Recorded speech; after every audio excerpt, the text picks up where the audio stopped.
a María José, que nos acompaña desde España a Sevilla. Hoy día nos presentará un tema interesante y para eso vamos a dejar a don Pedro para que pueda, es moderador hoy día, entonces lo vamos a dejar a él para que pueda presentar de forma más detallada a María José. Te enviamos un saludo, María José, y que tenga un buen conversatorio el día de hoy. Buenos días. Ya estamos en la tercera temporada de los conversatorios de Río Negro Conversa en su liceo. Y este año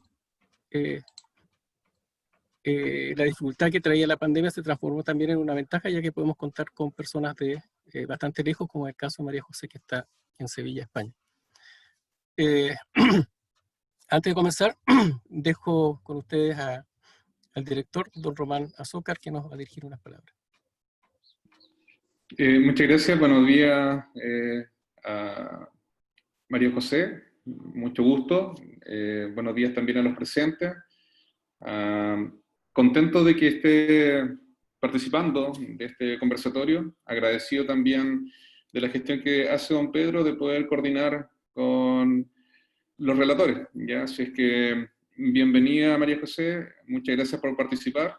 Es una bonita instancia para poder compartir a nivel histórico la problemática que estamos viviendo.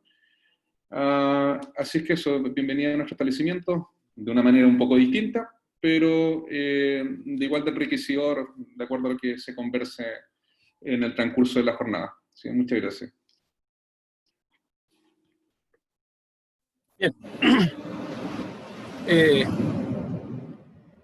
Valdivia tiene una universidad que es una de las más lindas del país. Es un campus verde con muchas flores.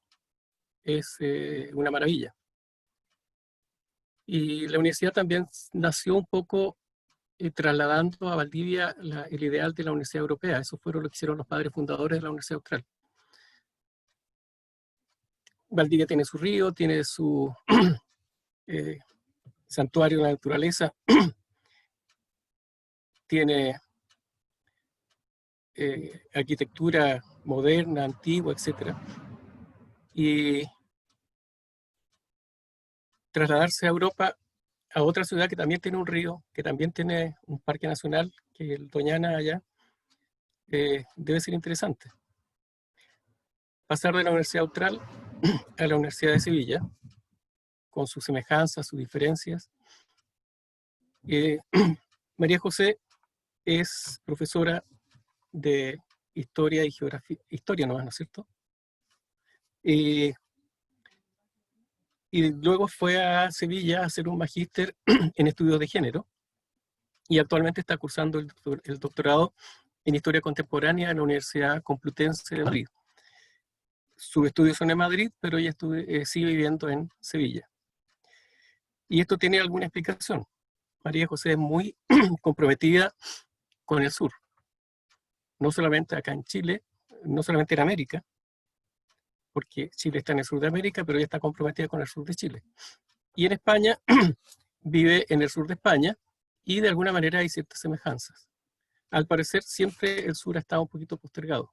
Las decisiones se toman en el norte, y eso está muy presente en el trabajo de María José, incluso que ha significado tener que defender esa idea de poner el sur como centro, incluso con sus profesores guías.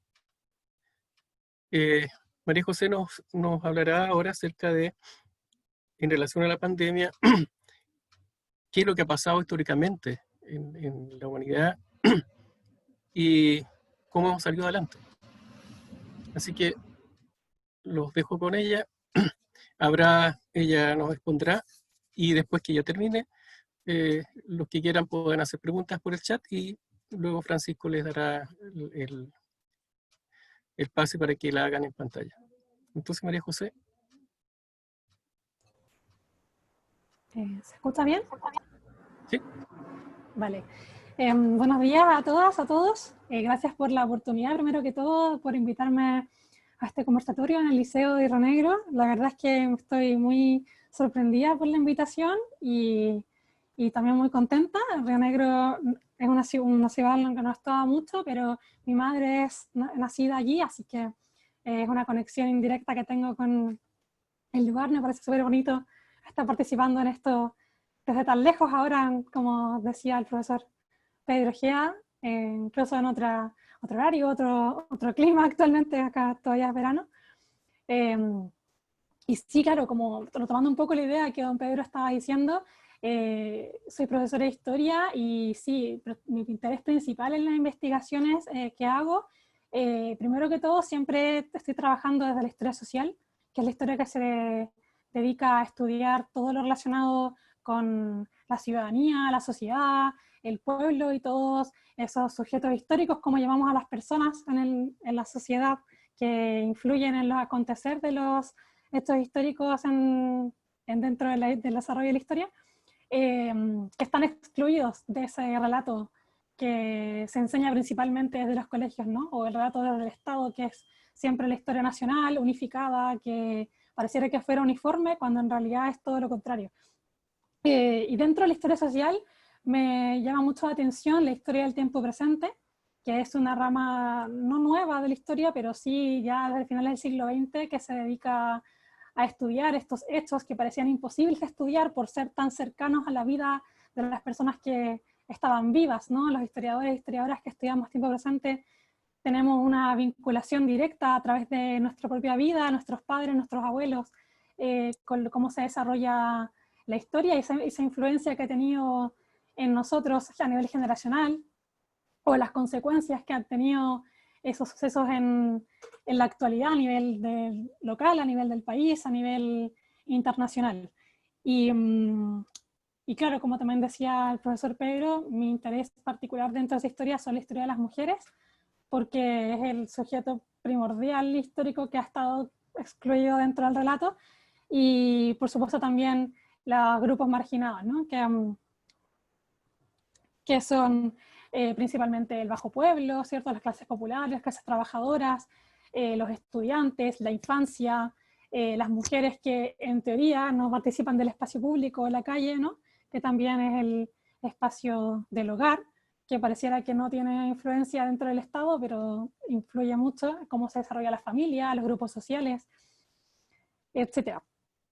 Y bueno, a partir de eso entonces quiero un poco analizar o exponer, explicar lo que significa que en nuestro país y el mundo estén viviendo actualmente una pandemia mundial como es la del COVID-19 y ponerlo un poco en contexto dentro de lo que es a nivel internacional o a nivel mismo en Chile, qué significa para nosotros como generación atravesar una pandemia de esta dimensión. La historia para mí principalmente tiene una utilidad muy importante, que es no solamente estudiar el pasado y cosas que sucedieron que muchas veces no tienen relación directa con nuestra generación, pero que sí nos ayuda a comprender cómo hemos llegado a este presente y cómo podemos desenvolvernos como sociedad en la actualidad, o explicar por qué suceden cosas ahora, por qué el Estado reacciona de una manera, por qué la sociedad tiene en su ADN quizás incluso maneras de comportarse socialmente, etc. Y creo que estudiar historia entonces en ese sentido entrega mucha perspectiva, porque te da la sensación de que lo que ocurre actualmente no es un hecho aislado, no es algo que esté ocurriendo y que no va a ocurrir más, no es algo que no haya ocurrido antes, son una continuidad de hechos que forman procesos largos que se conectan y interconectan con otros, que finalmente construyen quiénes somos en la actualidad y quiénes somos a nivel continental, a nivel internacional, nuestra posición dentro del resto del mundo, desde cualquier lugar en que vivimos. Por ejemplo, Río Negro, que pareciera una comuna tan aislada del país, pero finalmente estoy aquí, por ejemplo, hablando con ustedes a través de la tecnología, no significa que los procesos estén aislados de los lugares, sobre todo cuando, bueno, los países en general, ¿no? Pero en el caso de este es de Chile, que intentan contar una historia unificada que pareciera que no nos toca al resto, en este caso del sur chileno, porque todo se enfoca en Santiago, y ya sabemos que Santiago no es Chile, pero pareciera que todo lo que ocurre en Santiago es lo importante y el resto de lo que ocurre en el país, en el norte o en el sur, no tienen una relevancia para el avance social de la ciudadanía, la sociedad, del desarrollo del país a nivel cultural, político, etc.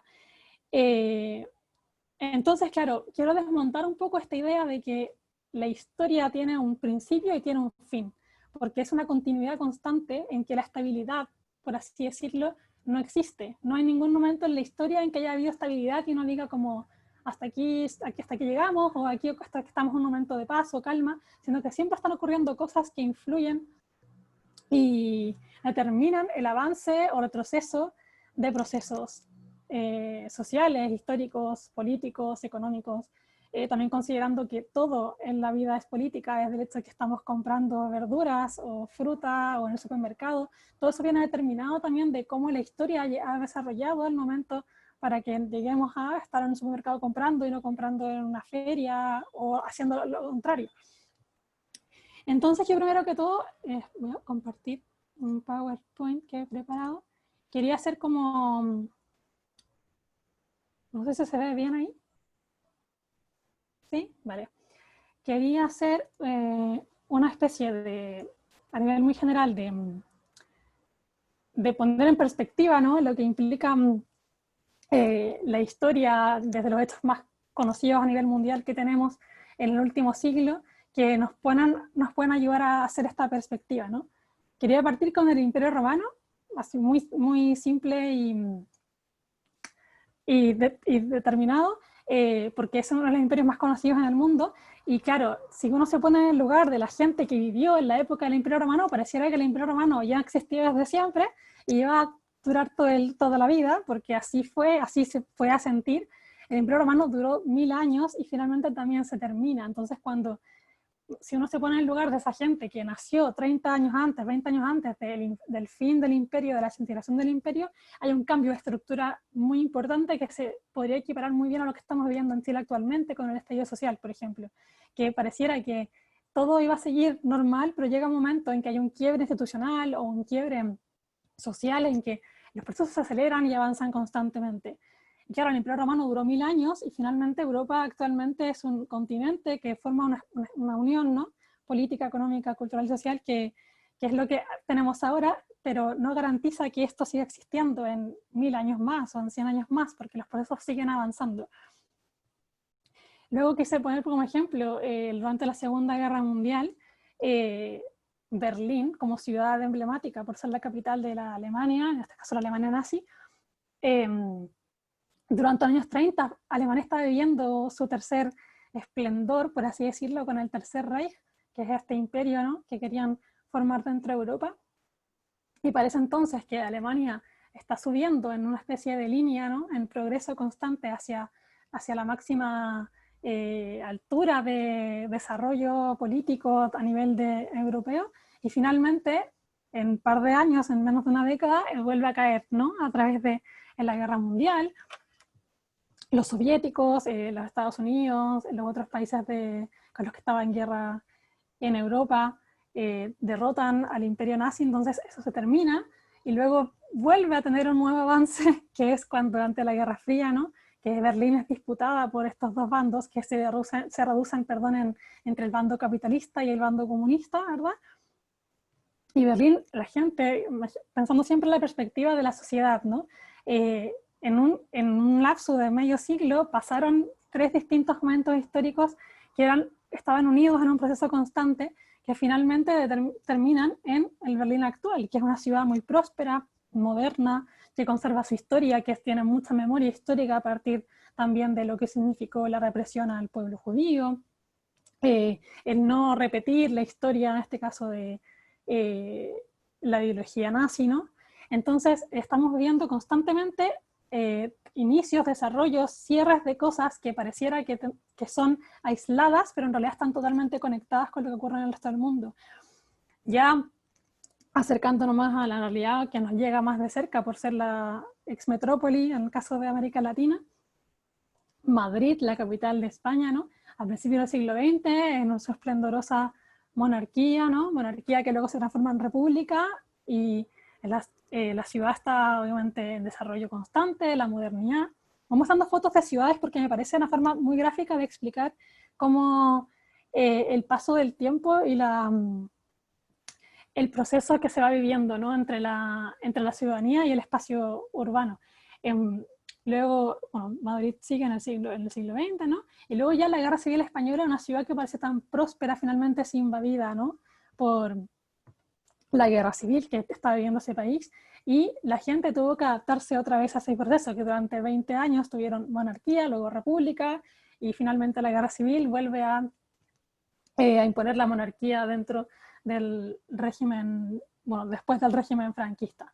Entonces, los seres humanos en todas partes del mundo hemos tenido siempre que adaptarnos a lo que va ocurriendo, no como hechos aislados en los que no participamos, porque la historia no es algo que ocurra a otras personas, le ocurre a todas las personas de cualquier género, de cualquier edad, participan activamente en la construcción de procesos históricos. Que eso es muy importante de destacar, porque pareciera que la historia se construye desde el Estado, la construye la clase política, la construyen las Fuerzas Armadas, y no, la historia es algo que cada persona participa en ella y al mismo tiempo es activa dentro de los hechos y las acciones que constituyen la historia nacional, la historia internacional, la historia local de las ciudades, etc. Bueno, sigo con las fotos de Madrid, ¿no? En la guerra, hay un paralelo importante sobre cómo una estacionó y cómo fue en su momento durante la guerra civil, y este sería el Madrid actual, que insisto, no significa el fin del desarrollo histórico de Madrid, que nadie sabe qué va a ocurrir en 50 años más. Puede que la República vuelva a España, la monarquía caiga. Nadie puede saber qué ocurre eso, por eso también desde la historia se intentan hacer proyecciones a medida como se han repetido procesos históricos, cómo actúa la clase política en el pasado, cómo la clase política actúa en la actualidad, las conexiones que hay entre la manera de comprender la idiosincrasia de un país, etc.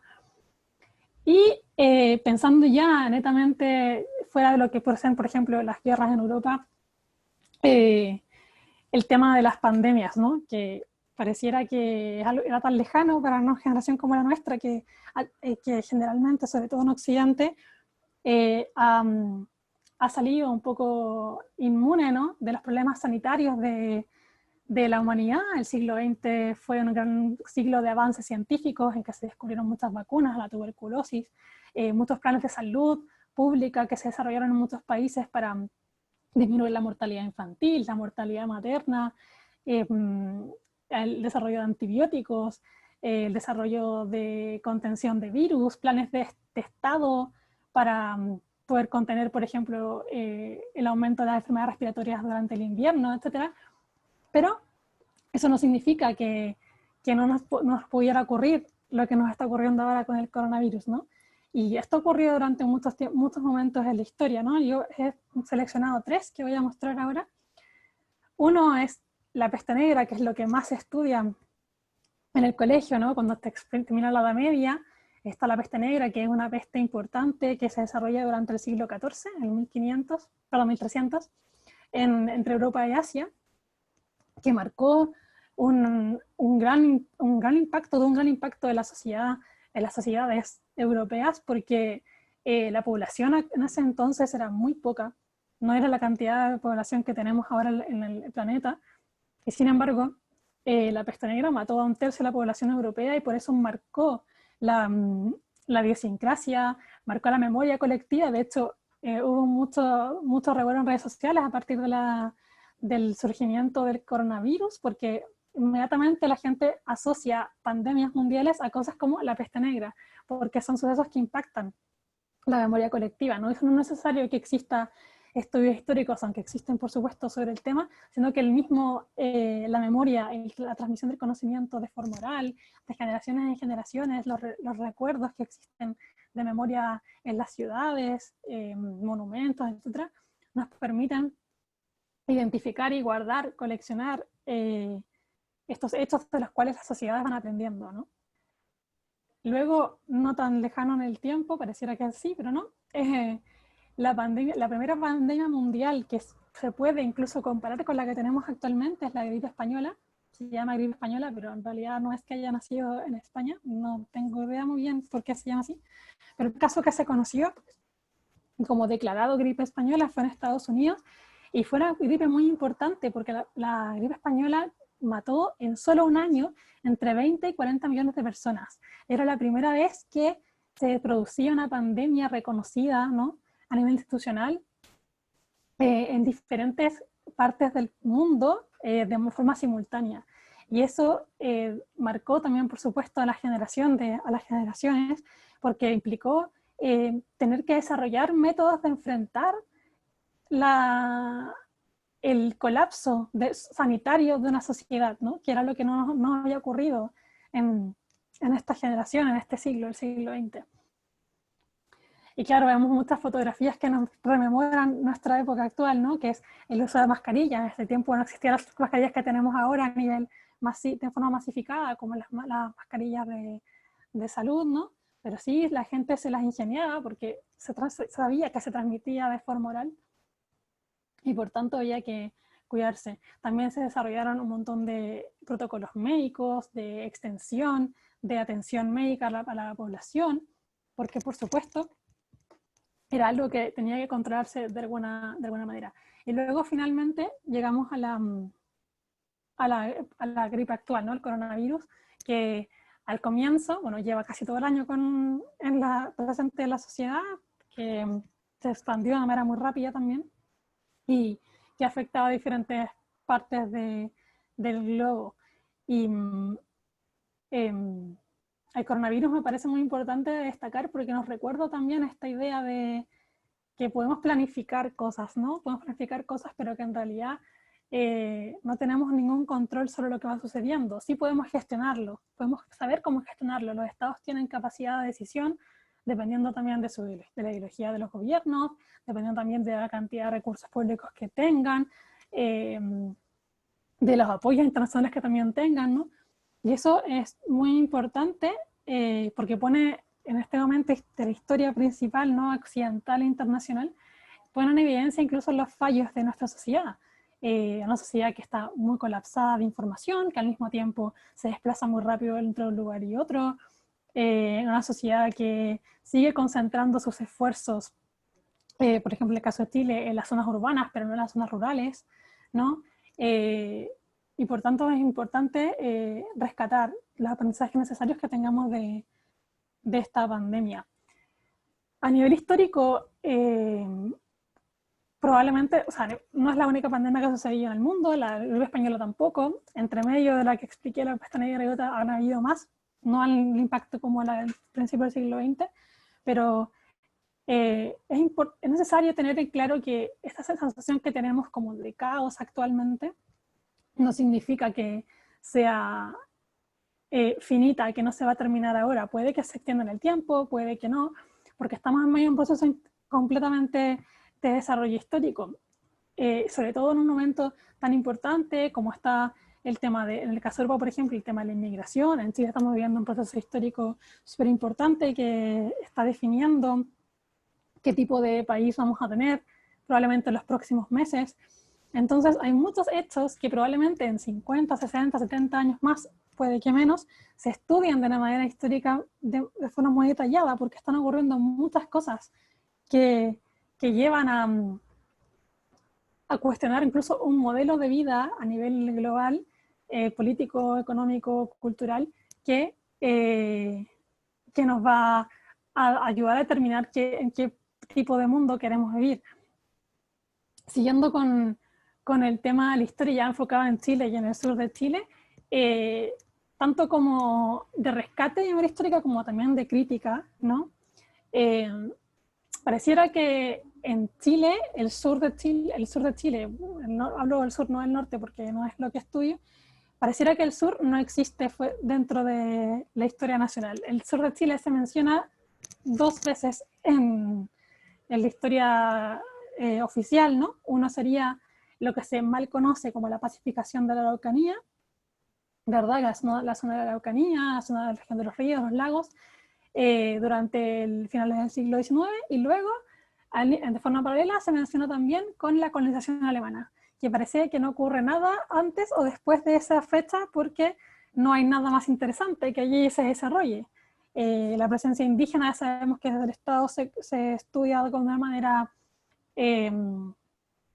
confrontacional, ¿no? mientras que la colonización alemana se ha estudiado desde una perspectiva de desarrollo político, desarrollo económico, pero luego no ocurre, pareciera que no ocurriera nada, y eso es porque se centran los procesos históricos en sujetos, en protagonistas tradicionales, ¿no? Que serían en este caso la urbanidad, principalmente hombres, en este caso inmigrantes europeos también, porque sabemos que desde continente como América Latina se valora mucho el papel cultural de Europa, ¿verdad? Aunque quizás no tengamos mucho que ver con el continente, pero se rescata mucho.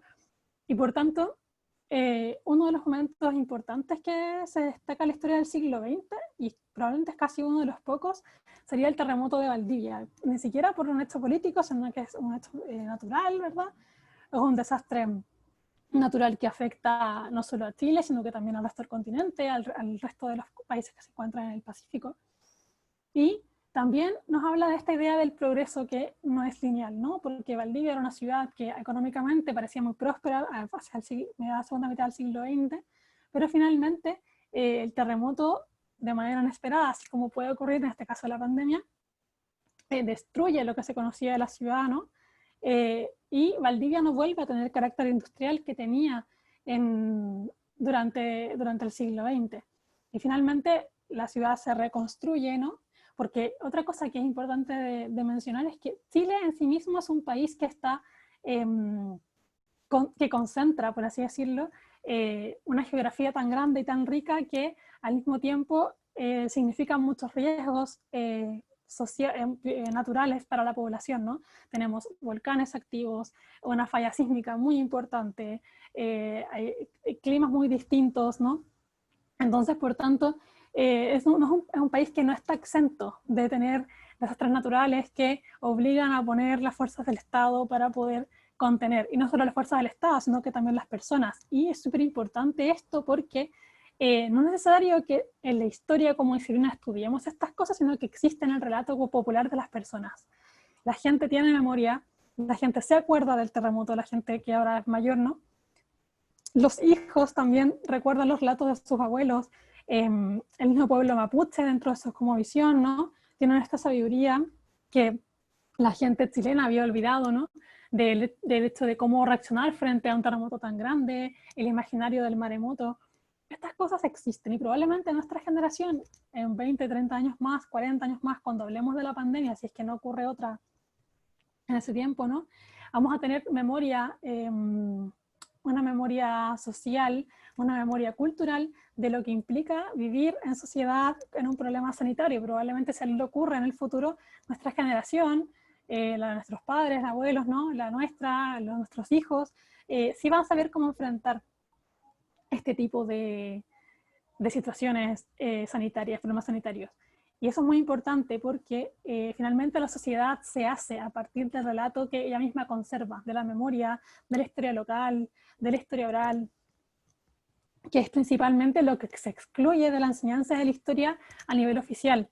Finalmente depende eso de la voluntad de la docente o el docente, ¿no? Pero si uno revisa un libro de texto de historia entregado por el Ministerio de Educación, todo lo que es memoria local, memoria histórica, no aparece. Y si es que aparece es como una actividad extra dentro del currículum, que es opcional, se puede hacer, pero nunca rompe el margen de la historia oficial nacional. Entonces, claro, me he mostrado Valdivia por tener ese impacto a nivel también muy reconocido internacionalmente. Mucha gente, yo que soy de allá, me preguntan acá en Europa, desde Valdivia, la ciudad del terremoto. Es un impacto muy grande y yo creo que es la única ciudad del sur de Chile que la gente relaciona tan directamente con un problema de desastre natural fuera de Chile.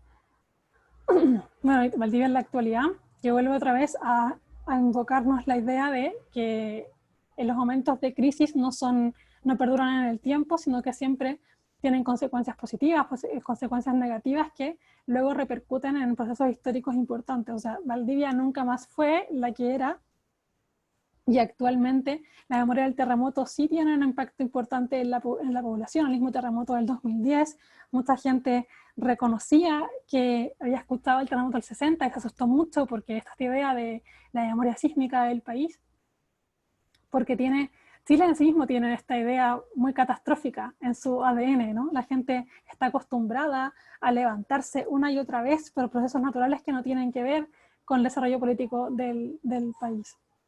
Y luego, otros sucesos que aparecen muy poco mencionados dentro de la historia local del sur de Chile son los procesos de represión social, porque generalmente cuando se estudia la historia de Chile, se estudia generalmente lo que ocurre en Santiago.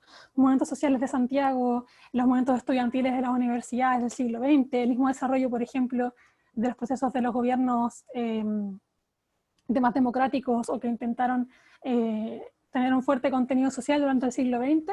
Todo se estudia desde el impacto que tuvo en Santiago, en Valparaíso, en Concepción, que es una de las ciudades también de la zona central. Para Santiago Concepción es el sur, no hay más, que importan mucho a nivel del imaginario político del país, pero claro, en el sur también ocurrieron procesos sociales importantes que quedan excluidos o se mencionan de manera muy puntual, ¿no? En el sur de Chile, la reforma agraria, la relación que hay entre el campesinado, la gente latifundista es muy importante porque esa misma idea del latifundio y la población campesina se replica luego en la forma en que se desarrolla el Estado, ¿no? La misma gente latifundista, luego la gente que tiene acceso a los puestos de senadores, de diputados, y por tanto Chile funciona como esta gran hacienda de campo, que mucha gente en la capital no entiende, pero es una herencia de la colonia, ¿no? Que replica esta idea de un gobierno de patrones e inquilinos, patrones y campesinos, que impactan mucho entonces en la forma en que la sociedad civil se relaciona con la autoridad. Entonces, claro, en el sur de Chile tenemos diferentes tipos de matanzas, por ejemplo, a estas personas que desafiaron esa autoridad patronal estatal, y no separo esa dualidad porque es muy intrínseca, ¿no? Estado y latifundio son muy parecidos en el siglo XX chileno. Luego también está, por ejemplo, la matanza de Pampa Irigoyen, en pleno proceso de los pobladores, ¿no? Que es los que se tomaban los terrenos durante el siglo XX, que es un problema muy actual, sobre todo en el Chile de hoy, y que también fue una de las problemáticas que se ha abordado desde octubre en el estallido social, que es el problema de la vivienda. No al nivel o un impacto como sí tenía en el siglo XX, pero todavía sigue existiendo, y entonces vemos la continuidad de un proceso histórico que no se ha resuelto aún después de 50, 60 años y que estalla, ¿no? A mediados del siglo XX, pero que existe también desde que Chile se independiza de la corona española, que la gente común y corriente que trabajaba en el campo no tenían un hogar y que muchas veces vagaban por los caminos rurales buscando trabajos constantes. Ese trabajo le otorgaba comida o un techo momentáneo, y que sigue ocurriendo, que sigue replicándose en la actualidad, no de las mismas maneras, pero en la esencia sigue siendo la misma. Y luego obviamente también tenemos procesos nacionales que impactan diferentes zonas del país de forma distinta. No es lo mismo, por ejemplo, pongo el caso de la dictadura cívico-militar, porque si bien es un proceso que empieza, bueno, no empieza, sino que se expresa como máxima manifestación con el golpe de Estado, ¿no? En Santiago de Chile, en la Casa Presidencial, tiene un impacto nacional no uniforme, pero sí con la misma potencialidad, ¿no? La represión en el sur de Chile, sobre todo en el sur de Chile, fue muy impactante porque habían muchas resistencias de los pobladores, de los campesinos. Se conoce, por ejemplo, el caso en el Tume, en Panguipulli, ¿no? Con la guerrilla en el Tume, el pueblo mapuche. Había mucha resistencia a la al nuevo régimen, ¿no? A la forma, no al régimen en sí mismo como tal solamente, sino que también a la idea nueva de lo que implicaba gobernar Chile desde otra perspectiva, que no era la perspectiva que se está desarrollando de los últimos 50 años del siglo XX, de la década del 30 más o menos hasta el 73.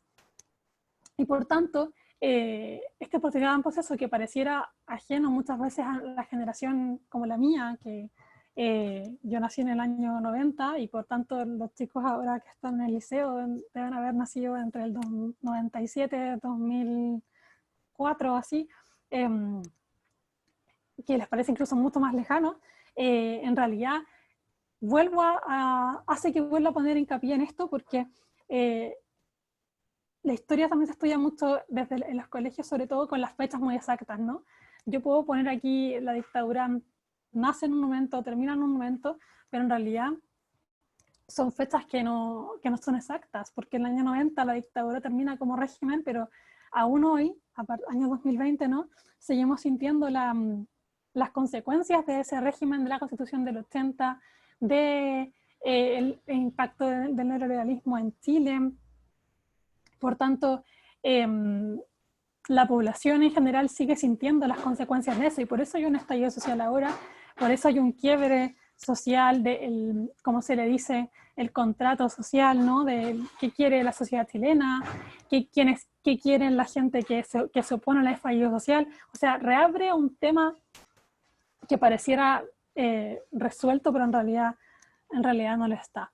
Y bueno, como mencionaba entonces, durante las décadas siguientes de la dictadura militar, eso se ve también mucho en los estudiantes. Y también es muy importante eso, porque nuestra sociedad y la historia también mucho se estudia mucho desde el adultocentrismo, que es la idea de que los adultos son los que hacen la historia, los adultos son los que hacen la política, los adultos son los que saben lo que están haciendo, y en realidad en la historia, sobre todo la historia social, que es lo que yo, como mencionaba, es lo que yo estoy estudiando constantemente, los sujetos históricos o los participantes que hacen historia, ¿no? Que son los que están creando constantemente participación social, etcétera, no necesariamente son adultos, sino que también son los jóvenes. Y en la historia de Chile en general se repite mucho, que es el movimiento estudiantil, es uno de los movimientos más presentes de la historia de Chile, ya sea el siglo XIX, con la idea de los liberales, la creación de las universidades, durante el siglo XX, ¿no? El gobierno de Pedro Aguirre Cerda, el gobierno de Alessandri, el gobierno de Frei Montalva, el gobierno de Salvador Allende, la misma resistencia luego en los años 80 a la dictadura militar. También los estudiantes tienen un rol muy importante dentro de ese proceso, de ese movimiento social. Y vuelvo a mencionar, el sur tiene un rol muy importante por el rol de las universidades públicas del sur, ¿no? La Universidad de Concepción, que para mí es zona central, pero bueno, la Universidad Austral, ¿no? Puerto Montt, Chiloé, tienen mucha influencia dentro de la resistencia al régimen. Bueno, hablaba de estallido social. Entonces, me parece muy importante el hacer esta conexión entre movimientos sociales y también pandemia, porque si bien específicamente, voy a dejar de compartir la pantalla. Aquí.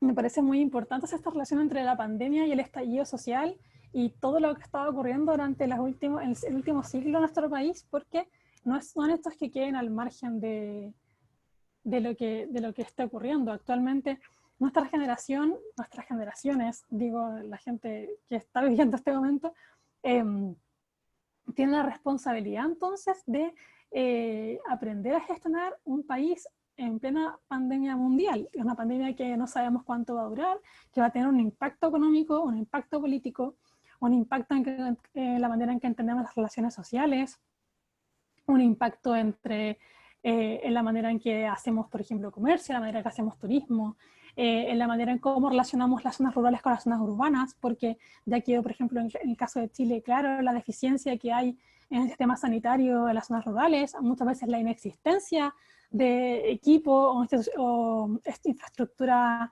sanitaria en las zonas rurales, también en la manera de quienes están haciendo la historia, por ejemplo, y como se ha repetido muchas veces en la historia de Chile, actualmente en plena pandemia mundial, en estallido social, si uno va a las calles, a las poblaciones, quienes están alimentando a la población son las mujeres, las ollas comunes, que es un proceso que se sigue repitiendo constantemente en la historia de Chile. Las ollas comunes son un proceso muy importante que se lleva a cabo en la sociedad chilena. Esta idea de la colectivización del alimento es muy importante, se ha estudiado mucho en la historia de la alimentación en Chile, el fenómeno de las ollas comunes, la importancia de los territorios, porque como decía, la historia oficial solamente concentra mucho el Estado centralista, ¿no? Y la relación entre historia y territorio es muy interesante porque nos permite rescatar las particularidades que existen que existen en diferentes lugares del país, y me refiero solamente a Chile porque es el país en el que vivimos, ¿no? Por ejemplo, no es lo mismo para mí, yo que estoy haciendo mi tesis doctoral sobre políticas de salud materno-infantil, no es lo mismo para mí estudiar infraestructura sanitaria en Santiago de Chile o en cualquier ciudad del sur de Chile, si no involucro la variable de la ruralidad, porque la ruralidad está constantemente excluida de lo que implica las políticas del Estado, ¿no? No puedo tampoco excluir a las mujeres de esa política pública, aunque el Estado principalmente esté gestionado por hombres.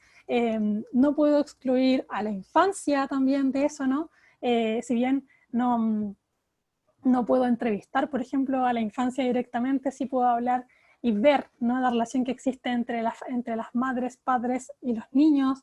El mismo hecho, por ejemplo, que ahora sí, con el tema de la AFP, ¿no?, se visualizara, por ejemplo, el problema estructural que existe en Chile con las familias, ¿no? Las familias que desde el Estado se entienden como familias nucleares, ¿no?, pero que en realidad el porcentaje de madres que crían solas es muy alto, y eso también es un problema histórico importante en Chile, porque eso se arrastra desde la colonia con la idea esta de que existen los guachos, ¿no?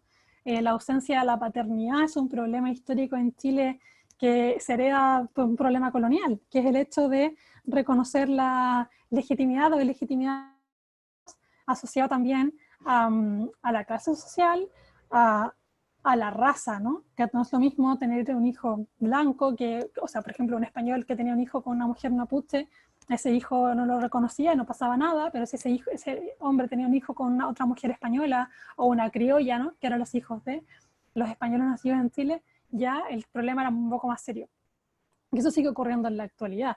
Entonces, me parece importante, a partir del tema de la pandemia, rescatar esta idea de que el progreso no es una idea lineal en el tiempo, no significa que mañana estemos mejor o estemos peor, sino que es una construcción constante, y que la historia no es lo que le ocurre a otras personas, sino que todas las personas construimos todo el tiempo la historia. Dentro de la disciplina se llama historicidad a todos los hechos que una persona vive, ¿no?, que forman su identidad, y cómo esta identidad se inserta dentro de la sociedad de forma colectiva. Todas las personas compartimos una experiencia frente a un hecho, cada persona experimenta ese hecho, o evidencia ese hecho de manera distinta y particular, pero finalmente sigue aportando a la memoria colectiva, a la memoria local. Como decía, en 30, 40 años más, cuando el coronavirus, por ejemplo, el estallido social y lo que ocurra a partir del estallido social se estudian de manera histórica en la universidad, en los colegios, va a importar mucho nuestra memoria, nuestra experiencia, para comprender lo que ocurrió o cómo nuestras familias han vivido el tema. Por eso me parece súper importante también rescatar las instancias de conversación, sobre todo ahora que estamos en cuarentena y que estamos un poco obligados a estar, bueno, yo aquí ya salí de cuarentena, pero en Chile estamos obligados a compartir un espacio mucho más tiempo, en rescatar la conversación con las familias y tener la instancia de hablar con sus padres, sus madres, sus abuelas, abuelos, tías, etcétera, sobre cosas que han ocurrido antes, o preguntarles sobre sus vidas, porque finalmente esa es la memoria que tiene mucha más riqueza cultural que el relato histórico principal que uno puede leer en cualquier parte finalmente, porque eso también explica cómo cada persona, nosotros, yo, somos impactados también por la historia, las historias personales de nuestra familia, tienen una relación muy, muy directa con lo que sucede en el país, con lo que sucede en la sociedad, y cada persona va a tener una experiencia de forma distinta a partir de esos hechos, que pueden ser similares a los de otras personas, pueden ser muy diferentes, y finalmente ese gran relato a partir de la memoria de gente particular es lo que conforma la memoria histórica, que es lo que se estudia desde el estado del tiempo presente, que es lo que yo hago. Así que no sé, si tienen alguna pregunta. Sí, hay una pregunta que nos hace la profesora María Cristina, que nos Ujú. dice, ¿cuál ha sido el rol de las mujeres en todos estos hitos históricos? ¿En todos los que he mencionado? ¿O en Chile o en...? Si está la profesora por ahí, puede activar su micrófono y Ajá. comentarnos también. Y me gustaría que, no sé, explicaras cómo ha sido, por ejemplo, el papel que ha tenido la mujer, porque mencionaste distintos hitos históricos a nivel mundial y también acá en nuestro país. Entonces, desde la perspectiva de acá, de nuestro país, y después a nivel mundial, en los otros países, por Vale. favor. Vale, voy a enfocar al siglo XX, que es lo que más manejo, también para que tenga cercanía con lo que estamos viviendo. La historia de las mujeres en Chile se estudia desde los años 70, 80 más o menos, ¿no? Que comenzó en las universidades claramente, con esta idea de la ausencia del relato de las mujeres en la historia. A nivel internacional, este fenómeno, este cuestionamiento se fue dando, pero en Chile también caló porque vivíamos una dictadura militar, había represión del conocimiento, uniformidad también de lo que se enseñaba, ¿no? Por tanto, las mujeres comenzaron a exigir su participación dentro del relato, sobre todo también porque la dictadura tenía un programa, ¿no? de lo que esperaba de hombres y lo que esperaba de mujeres. Se esperaba mucho que la mujer aportara al país desde el hogar, construyendo hombres y mujeres que fueran serviciales a la patria, pero que ese es su gran rol político, que la mujer no podía participar del espacio público. Entonces, a partir de los estudios de la historia de las mujeres, hacia atrás en el siglo XX, uno se puede dar cuenta de que la mujer siempre ha estado presente. Tanto la mujer urbana intelectual, la mujer que tenía acceso a estudios, aunque no fueran universitarios, pero de clase media, y la mujer también pobladora, la mujer que vivía, por ejemplo, en los barrios más pobres de las ciudades, la mujer campesina, siempre ha estado presente en la historia nacional. En el caso, por ejemplo, de las mujeres campesinas, las mujeres pobladoras, fueron muy importantes en el desarrollo de las demandas colectivas del campesinado durante el siglo XX, durante la reforma agraria. Si bien se intentó que las mujeres participaran de la reforma agraria, siempre se hizo de una perspectiva muy conservadora, de una idea de la mujer del campesino, ¿no? La mujer no podía, por ejemplo, ser dueña de la tierra. Ella tenía un rol político de la reforma agraria, pero era el hombre, entonces el lema era la tierra para él que la trabaja, él con tilde, me refiero al pronombre. Entonces se reconoce su participación, pero se excluye del accionar, ¿no? de la gestión, de la capacidad de poder comandar o de poder hacerse cargo de su vida. Las mujeres pobladoras durante el siglo XX también son las que bueno, las mujeres en general en Chile, y hablo por Chile por este caso, siempre han tenido la responsabilidad de sacar adelante a la familia en condiciones de precariedad, en condiciones excepcionales como por ejemplo una dictadura, en conflictos sociales, momentos estudiantiles, o sea, momentos sociales, perdón. Siempre han sido las mujeres las que se hacen cargo, por ejemplo, de la mantención de la población, ya sea salud, ya sea educación primaria, alimentación y también en participación política, ya sean asambleas. Durante el siglo XX, a comienzos de 1910, 1920, hay muchos periódicos precarios, no industriales, sino que periódicos que sacaban a nivel de imprenta de forma muy pequeña, sobre todo en ese tiempo que era el auge de la Revolución Rusa, ¿no? Esta idea de la sociedad, el socialismo, comunismo, etc. Nacen estas ideas de incorporar a la mujer al rol político y también de hacerse cargo de los problemas sociales, ¿no? El Estado reconocer que había pobreza, que había que hacerse cargo de la gente pobre, que habían problemas sanitarios por hacinamiento poblacional, etc. Y luego está el otro papel, que también es el de las mujeres intelectuales, ¿no? Que desde la universidad, Chile de hecho es uno de los primeros países que tiene mujeres en la universidad. Eloísa Díaz, por ejemplo, es la primera mujer en estudiar medicina en Latinoamérica. Entonces existe un rol muy importante de la mujer en el ámbito intelectual. Bueno, también las mujeres elegían carreras que les permitían ayudar a la sociedad, sobre todo eran derechos. Cuando las mujeres no tenían tantos derechos políticos o sociales, eran las que se encargaban, por ejemplo, de proteger a las mujeres que no tenían ingresos económicos y exigían, por ejemplo, que el Estado creara leyes de apoyo a las mujeres que criaban solas, leyes de propiedad privada para las mujeres que tampoco pueden tener, de gestión de su dinero, de acceder a la educación, el derecho al voto, que es súper importante con ya los años 30, que se expresa luego 20 años después. Entonces el siglo XX chileno está muy marcado por las mujeres y no se estudia finalmente.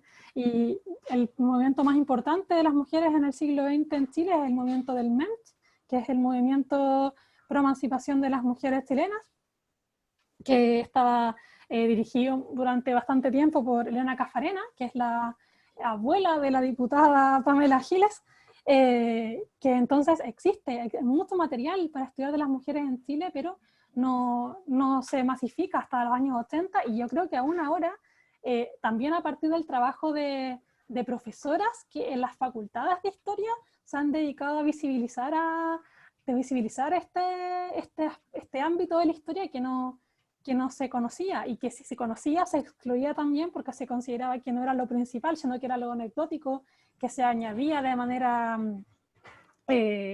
circunstancial, ¿no? Era como, bueno, y las mujeres hacían esto mientras los hombres hacían esto otro. Y también no dividir, ¿no? Porque la historia es una sola que tiene muchas aristas. Y no es que exista una historia oficial, como es la historia de los hombres y la historia de las mujeres como paralela, sino que ambas personas, hombres y mujeres, tienen un rol importante en la sociedad, y no es que existan dos áreas diferentes de desarrollo finalmente. Sí, tenemos otra pregunta igual. Nos hace la profesora Dina Martín. Nos dice, parte de la élite chilena siente desprecio hacia Chile, no lo valora y eso ha influido en los procesos históricos y económicos. ¿Cómo se supera eso? ¿Cómo se supera? Yo creo que si tomo el ejemplo de lo que se ha ocurrido en Chile en los últimos 20 años, es con la tradición, con tomar el poder, o sea, más que tomar el poder, es reconocer que la ciudadanía debe reconocer que tiene poder. Es decir, así como decía lo de la historia, que la historia no es algo que ocurre a otras personas y que uno prácticamente está al margen de los procesos históricos, es importante que la ciudadanía reconozca, y bueno, en octubre se dio cuenta que en el fondo sí podían hacerlo, que era manifestar su descontento o exigir cosas al Estado. Está claro que vivimos en una sociedad donde lo militar, donde la autoridad es muy jerárquica, por tanto siempre ese confrontamiento hacia la autoridad siempre va a ser no violento, porque no me gusta usar esa palabra cuando la violencia es de abajo hacia arriba, sino que es de resistencia, ¿no? De cuestionar, de exigir. Creo que esta herencia, como dice la profesora Dina, no es solo chilena, en el sentido de que no es que Chile se haya independizado y ya siguió, sino que es una herencia que existe desde la colonia. Las familias que tenían el poder en la colonia son las familias que tienen el poder actualmente, porque es un poder que se transformó finalmente desde ser criollo o supeditado a España a tomar el poder que quedó vacío simplemente, ¿no? Hay gente que tenía poder económico, tenía el poder político y se dio. Y es importante porque pareciera que son 200 años de historia que en realidad son nada comparándolo con otros procesos históricos. O sea, hay universidades aquí en Europa que tienen más años que Chile como país. Y ¿cómo superar entonces eso? Yo creo que simplemente organizando a la población. El hecho de que la población esté informada, se encuentre educada, conozca sus derechos, sus deberes. No sé, por ejemplo, el hacer espacios como este, donde los estudiantes tengan acceso a un conocimiento fuera de las aulas, a que las universidades también tengan conectividad con la ciudadanía, que no se quede todo dentro de las facultades, los movimientos sociales que se mantengan informados, despiertos, la unidad social es importante también. Yo creo que si bien lo que ocurre actualmente en Chile es muy importante, dudo mucho que va a significar una gran transformación en que cambie radicalmente el panorama de lo que es Chile. O sea, van a pasar décadas antes de que Chile se construya en un país que todos tenemos de alguna forma en mente, ¿no? Pero sí podemos trabajar por eso es importante no mantenerse al margen de los procesos históricos. Estamos hablando de familias que tienen el poder durante mucho tiempo. De hecho, los mates tienen un gran poder de concentración económica desde siempre. Me acuerdo que una vez leí una cita de el bisabuelo del mate actual, que decía que Chile era un país de personas que eran ignorantes, que eran tontas, que eran flojas, y por tanto era una masa de gente a la que había que gobernar, y que realmente Chile era la aristocracia chilena. Entonces, hablamos de gente que considera a la población chilena un grupo de personas ignorantes, un grupo de personas que no tienen ningún valor social, no tienen ningún valor político, más allá de la productividad económica que esa población le genera a esa misma clase económica política, porque realmente la comparten, ¿no? Yo creo que si bien Chile ha tenido procesos importantes a nivel histórico que lo han ayudado a avanzar mucho más que otros países de Latinoamérica, es importante mantener la defensa de las cosas que se han ganado y tener la claridad también mental para poder evaluar las cosas que necesitamos cambiar. Sobre todo ahora, por ejemplo, que viene un plebiscito que me parece una instancia súper importante porque, bueno, de partida Chile siempre ha sido muy institucional, siempre se ha hecho todo a través de sufragios, de procesos que ocurren dentro del Estado. Me parece súper importante tener, ojalá, la instancia de poder participar en, si es que el apruebo, por ejemplo, llegara a ganar, la posibilidad de que la ciudadanía participe en la construcción del país que necesita. Y eso es importante de hacer a través de la colaboración, de que los profesores, las profesoras que tenemos esta capacidad, por ejemplo, de hacer pedagogía, de bajar el conocimiento que a veces es tan complejo, lo bajemos a las personas que no tienen el acceso a la educación como lo tuvimos nosotros, el hecho de informar a las familias, a gente que no tiene el acceso a la información también. Son estas cosas que parecen tan simples, pero son tan importantes, porque a veces incluso la clase política, que es más progresista, ¿no? Como por ejemplo el Frente Amplio, o dirigentes estudiantiles universitarios, hablan un lenguaje que es poco accesible a gran parte de la población chilena, y eso es muy importante también de tener en consideración, porque si no todo queda otra vez en una misma burbuja de intelectualidad. Y creo que uno de los primeros pasos entonces es hacer bajar ese conocimiento, las explicaciones, la explicación de la realidad, porque ya nos dimos cuenta que en octubre con el estallido social todos compartimos problemáticas que no son problemáticas individuales como se había hecho querer creer, ¿no? desde el neoliberalismo como modelo económico imperante en Chile. Entonces creo que eso es importante de hacer. María José, antes de la siguiente pregunta, ¿me podrías pasar el hospedador, por favor? Sí, lo hago ahora, un momento. Por favor. Tenemos también, primero estaba el profesor Juan Bello, levantó su manito. Si nos puede activar su cámara y abrir su micrófono para conversar, por favor. Tengo mi micrófono, entre comillas, bueno, es que estoy con mi teléfono en este minuto. No, es que creo que un poco María José, bueno, primero saludarla y agradecidos porque ella esté con nosotros hoy día. Creo que respondió un poco lo que señalaba, porque hay que entender que la identidad es una construcción, ¿ya? Y hay muchos actores sociales que en algunos procesos históricos, hablemos de la construcción de la historia de Chile, a lo mejor no tuvieron una influencia, a lo mejor no se les dejó, pero principalmente porque ellos ni siquiera sabían quiénes eran. O sea, se me remonta a la independencia de Chile. Algunos se preguntaban, no sé, pues si nacían de un indígena y de un español, si quién soy. ¿Ya? Ese proceso identitario vino mucho después. ¿Ya?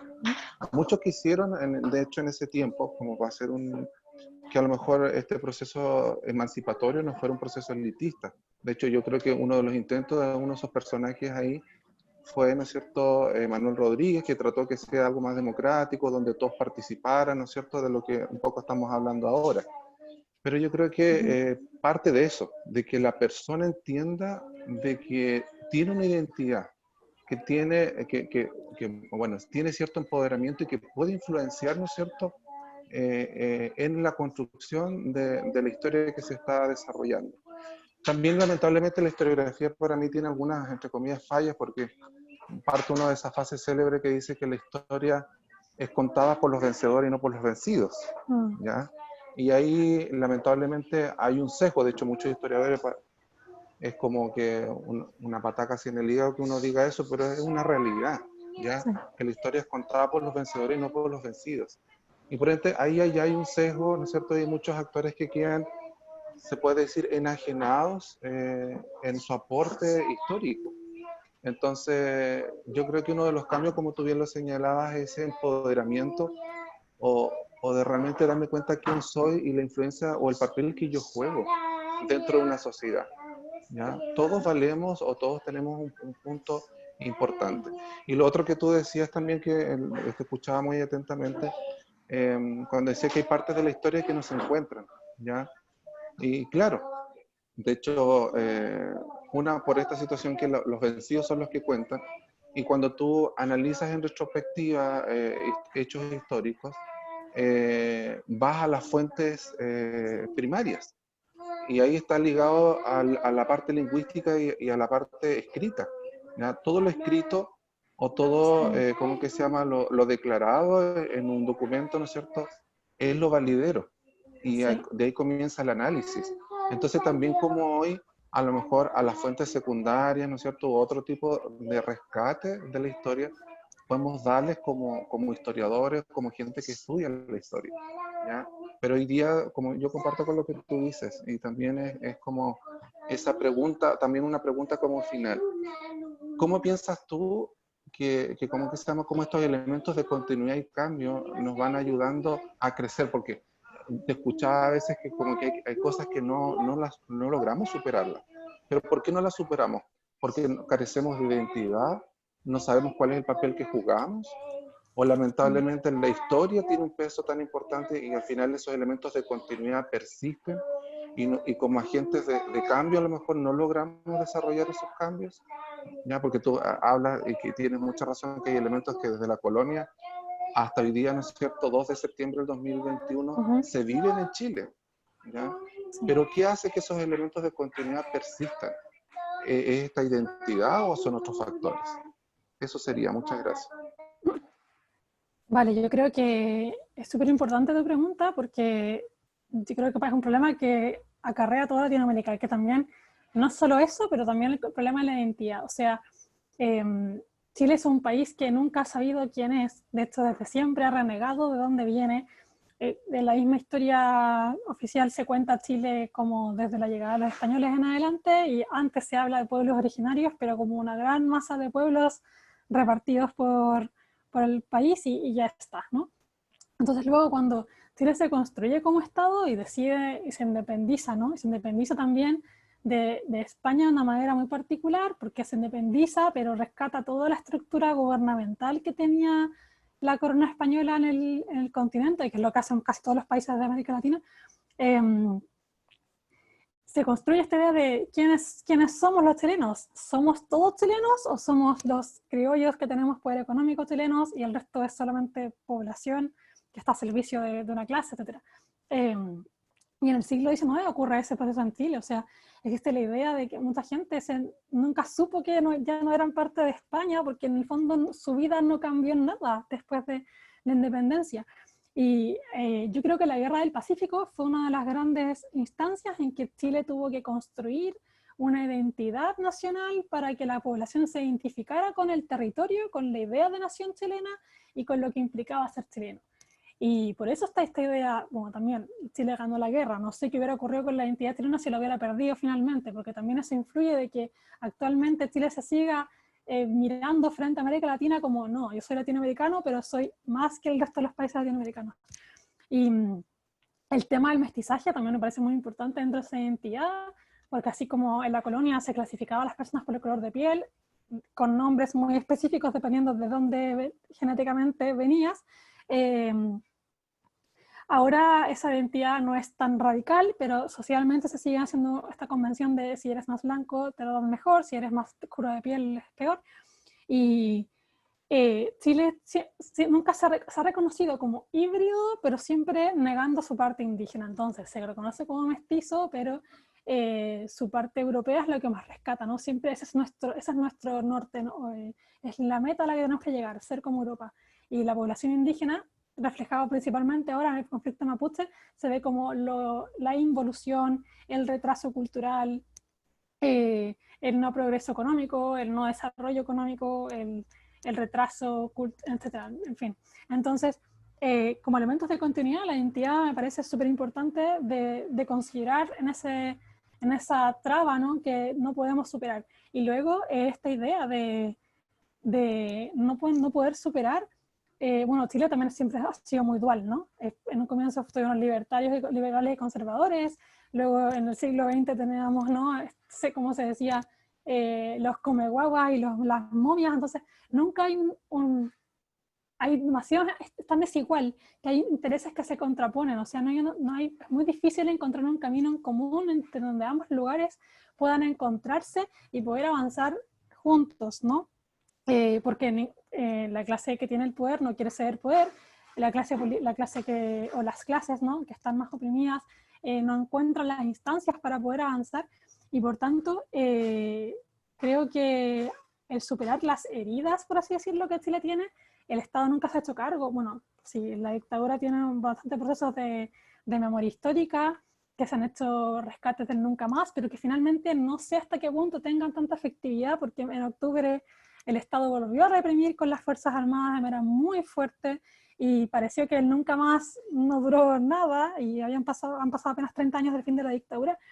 Entonces creo que más que el rescate de la memoria histórica, por ejemplo, en el caso de la dictadura exclusiva, la violación de derechos humanos, sería importante quizás rescatar lo que había antes de la dictadura. O sea, ¿por qué hay una dictadura? ¿Qué ocurría en Chile que se instala la dictadura cívico-militar? Y digo cívico-militar también porque se olvida muchas veces que la dictadura estaba sustentada en una sociedad civil, ¿no? Gente que tenía poder como gente que no tenía el poder. Y por tanto, en un proceso como el actual, por ejemplo, creo que sería importante hacerse cargo de esas heridas, por ejemplo, como el reconocer al pueblo mapuche, reconocer la represión, la reparación al pueblo mapuche, reconocer la memoria histórica previa a la dictadura cívico-militar. Entonces, mientras no se aborden esos problemas que nos aquejan como sociedad de forma tan importante, creo que vamos a seguir repitiendo uno tras otro el mismo ciclo de estabilidad o de silencio social, y luego otra vez estallidos sociales y así, y la idea es ir avanzando, ¿no? Creo que Chile desde 1925, que no tenía una instancia como la actual, guarda las proporciones también, porque en ese momento fue de otra manera, la posibilidad de construir un país, y ojalá en esta vez, que si es que se logra concretar, se haga de manera más amplia, porque finalmente Chile no es esta persona blanca, o sea, es que esta idea de que Chile es lo blanco, Chile es lo mejor de Latinoamérica, que incluso aquí en España se habla mucho de que ¿por qué en Chile esta idea social si se veían tan bien? Porque es esa imagen internacional que se proyecta que no existe y que es necesario transformar también para que la sociedad crezca, que Chile sea un país más inclusivo en todo sentido. Pero sí, yo creo que la identidad es uno de los factores más...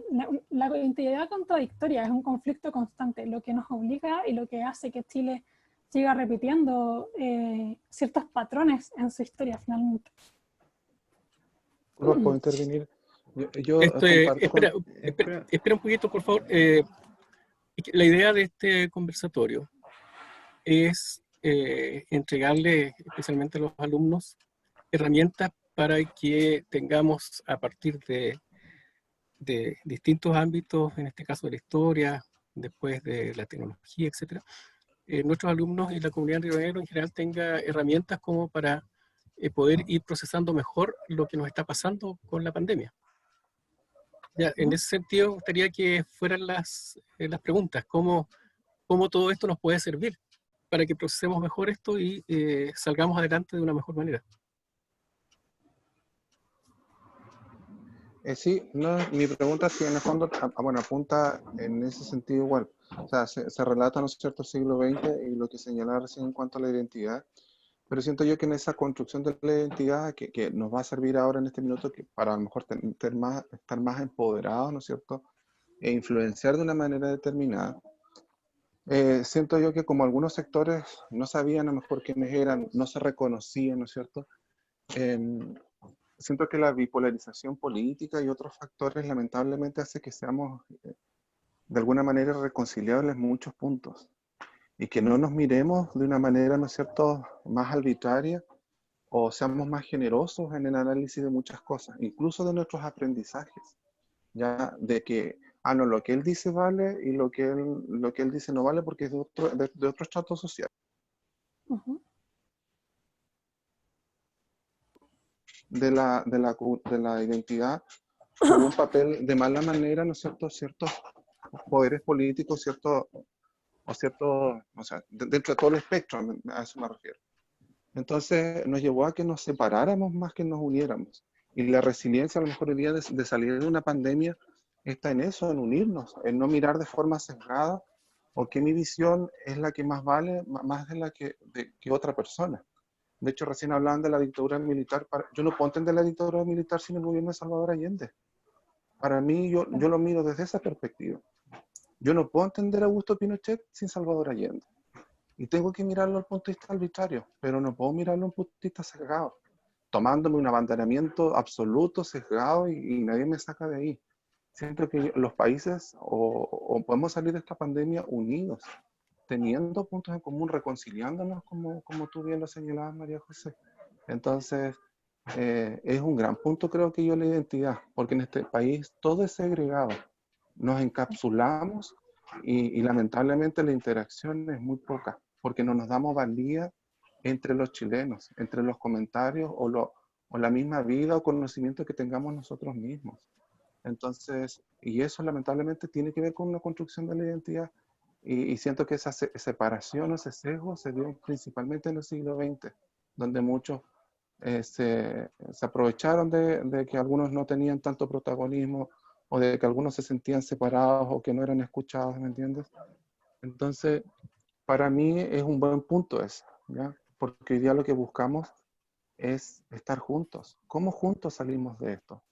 ¿Ya? ¿Cómo lo que tú me dices, María José, o lo que puede decir cualquiera de las personas que nos van a escuchar, es tan validez y es una manera de construir la sociedad?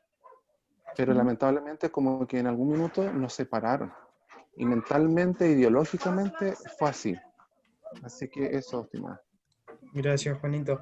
Tenemos Sí, la última pregunta de la profesora Angélica González. Nos dice, ¿hoy es mejor o peor la incidencia de las redes sociales en esta memoria histórica?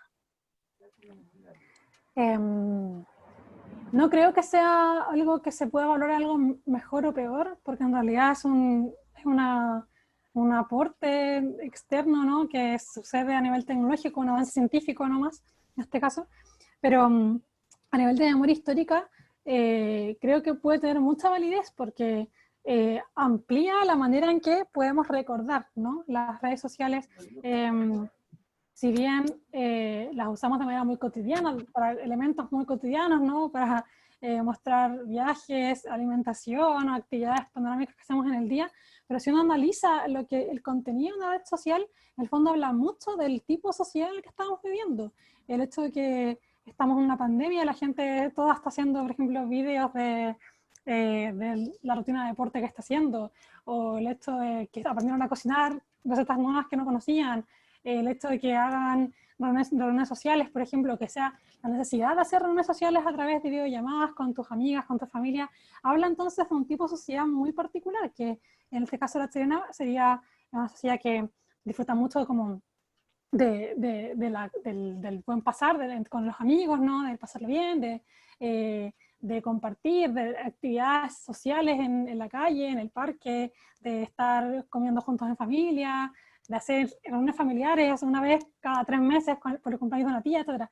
Siento que eso también habla mucho del tipo de sociedad. Entonces, si tengo que valorarlo de una manera, me parece súper importante tener redes sociales, no solo también para inmortalizar de alguna forma con fotografías o videos lo que ocurre en la cotidianidad, sino que, por ejemplo, para dejar registro histórico de cosas que suceden en la calle. O sea, el estallido social en Chile se conoció a nivel internacional a partir de Instagram. O sea, la gente veía la represión en las calles y fue imposible negarla. O sea, yo me imagino, por ejemplo, cómo habrá sido vivir la Segunda Guerra Mundial con Instagram, ver cómo la invasión alemana, los conflictos en las trincheras,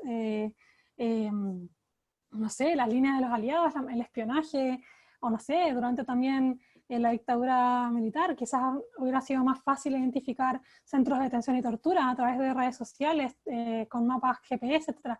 Entonces creo que de alguna forma, si bien el uso excesivo de redes sociales, que también obviamente son un control social importante en nuestra sociedad y civilización actual, también creo que se puede usar de manera muy provechosa por parte de la población.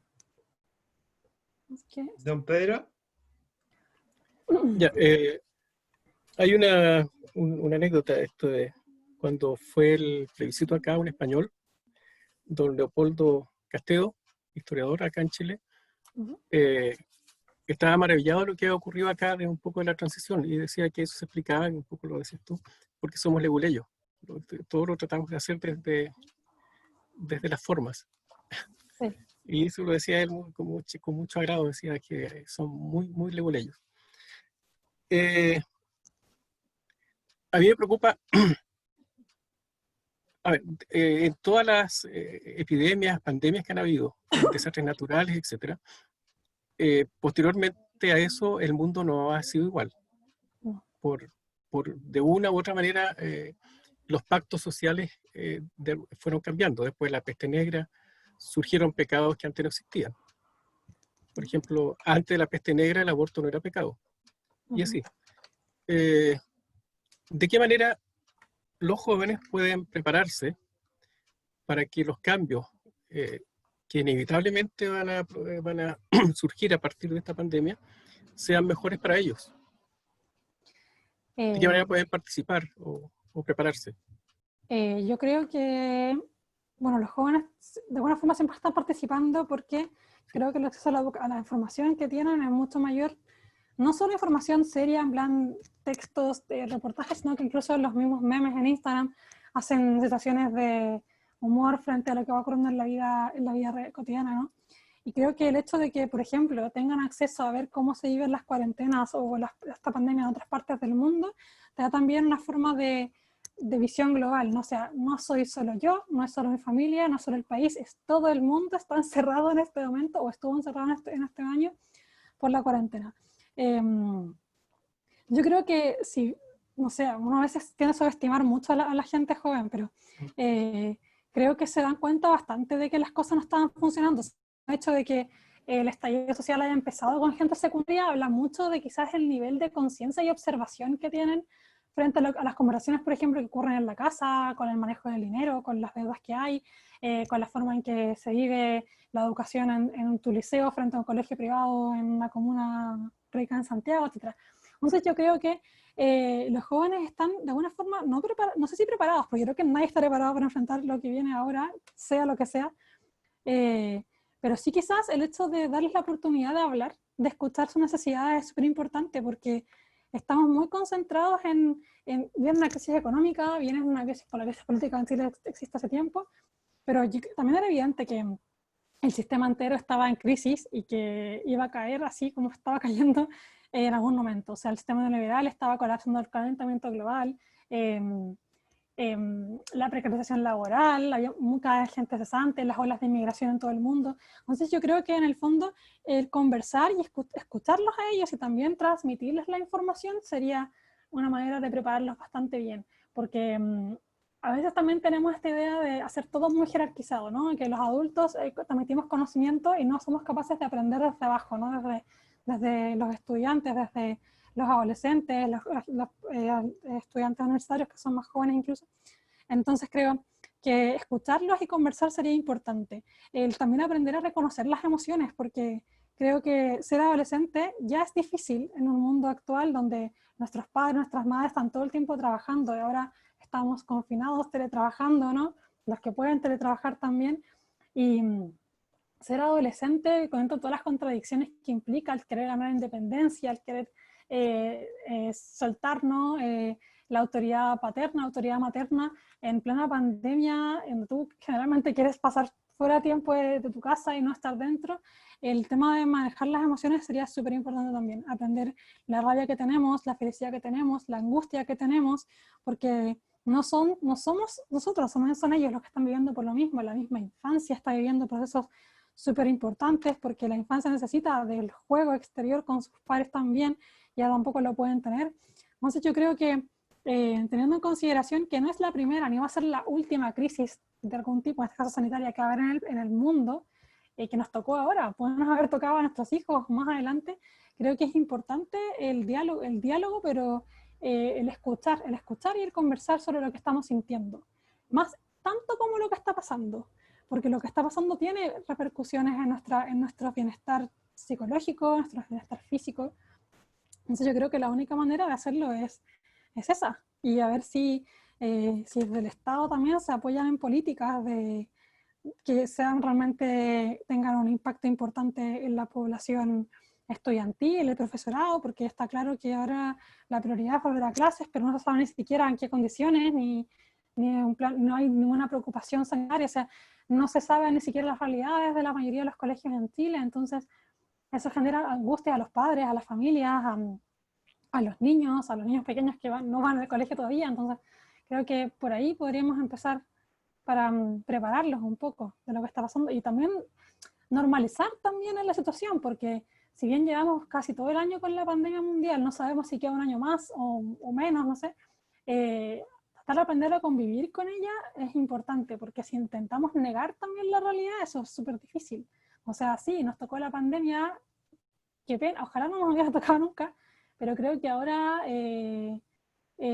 toca vivir lo que sea. Y bueno, hay gente que va a tener que probablemente va a tener que renunciar a privilegios que tenía, hay gente que se da cuenta de que no tenía privilegios y que probablemente nunca los va a tener dentro del tiempo cercano, el tratar de apoyarnos a nivel colectivo, el dejar de ser tan individuales, que en Chile parece que es un país que es individualista, pero queda muy claro que cuando ocurren cosas como terremotos así, se activa mucho ese ADN del apañe, ¿no? De tratar de apañarnos entre todos, así que creo que por ahí es lo que ocurre, más que nada.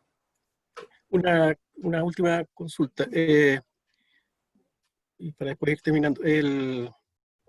¿Hay alguna diferencia entre los jóvenes estudiantes de acá, del sur de Chile o de Chile y allá en España?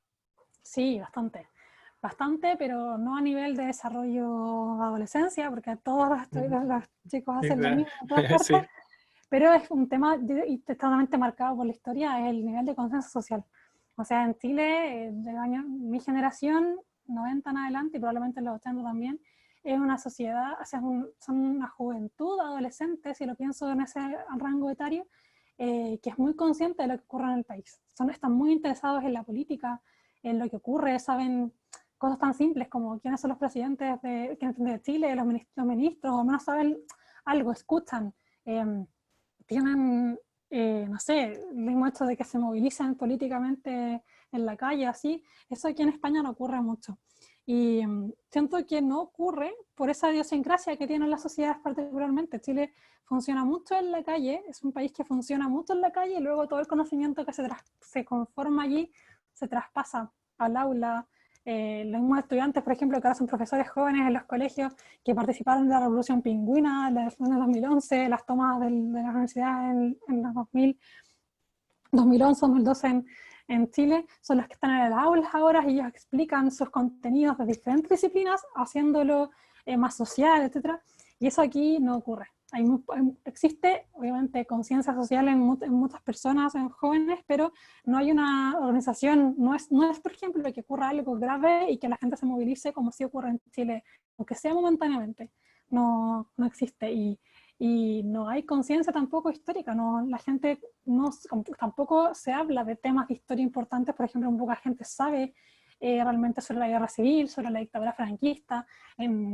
Tenía una compañera en el máster que ya era maestra, que maestras son la gente que hace clases como en primaria, en educación básica, que me decía que en el currículum de historia no se habla del franquismo, como que se habla de la dictadura franquista, existe 40 años de dictadura franquista, se explica un poco para suavizar el contenido, que fue necesaria, que fue mala, pero fue necesaria, y ya está. Pero no se sabe de esos 40 años, la gente no tiene idea de qué ocurre en esos 40 años. Obviamente tampoco, como no hay un trabajo de reparación histórica, como en Chile al menos, que existe en el Museo de Memoria Histórica, etc., hay mucho miedo de la gente mayor a hablar del tema también, y por tanto es algo que se sabe quién es Franco, ya, y así. Entonces la gente los estudiantes jóvenes ahora que están lejanos a la dictadura franquista para ellos a nivel temporal, no saben, no tienen conciencia, y ahora se replican estos conflictos aquí en España muy parecidos a los de Chile.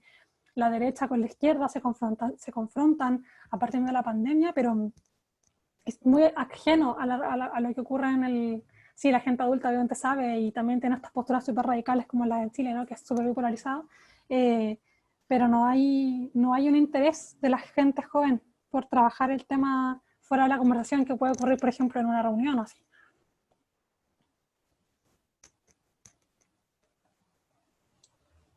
Muchas gracias, María José. Bueno, me disculpo en nombre del director, me comunicó que tenía problemas de conexión, así que por eso no está conectado en estos momentos. El liceo creo que se cayó en internet, así que por esas complicaciones no está. Sí, yo estaba diciendo que una de las cosas más que más me llamaron la atención fue el énfasis en esto de la memoria. No solamente la memoria individual, sino familiar.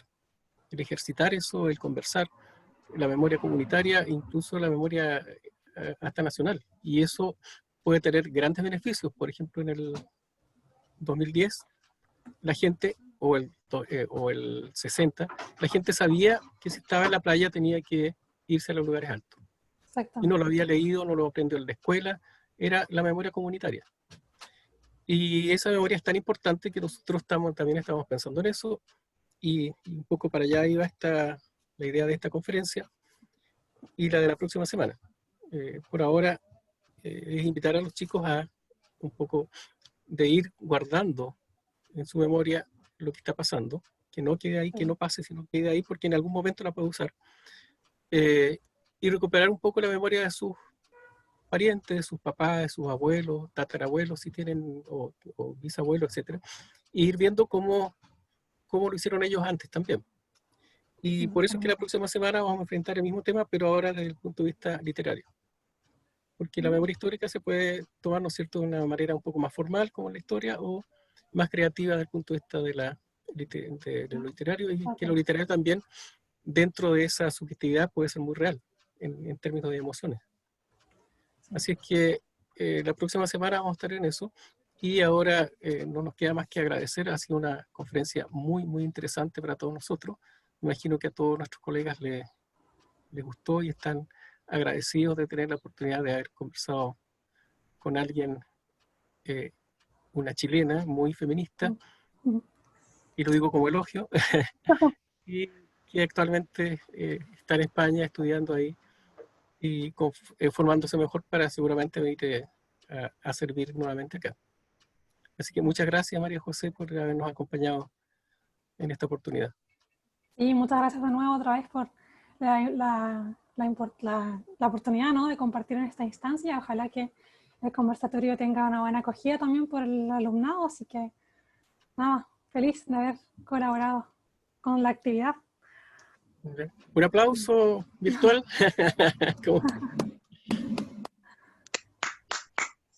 Eso. Muchas gracias, María José. Esperamos encontrarte en otra oportunidad también. Así que desde Chile te enviamos un abrazo grande a España, y esperamos tenerte en otra oportunidad también para que los alumnos quizás puedan conversar, o nosotros mismos también ver algún tema. Bueno, le damos las gracias también a los participantes del día de hoy. Le agradecemos su participación. Nuestro director estaba atento a lo que era la conferencia, y don Pedro también darle las gracias porque él es el que organiza este tipo de conversatorios. Así que nos despedimos por hoy, nos esperamos la próxima semana, y estaremos enviando toda la información a sus correos y también publicándolo por los canales oficiales del establecimiento. Muchas gracias a todos. Muchas gracias, chao.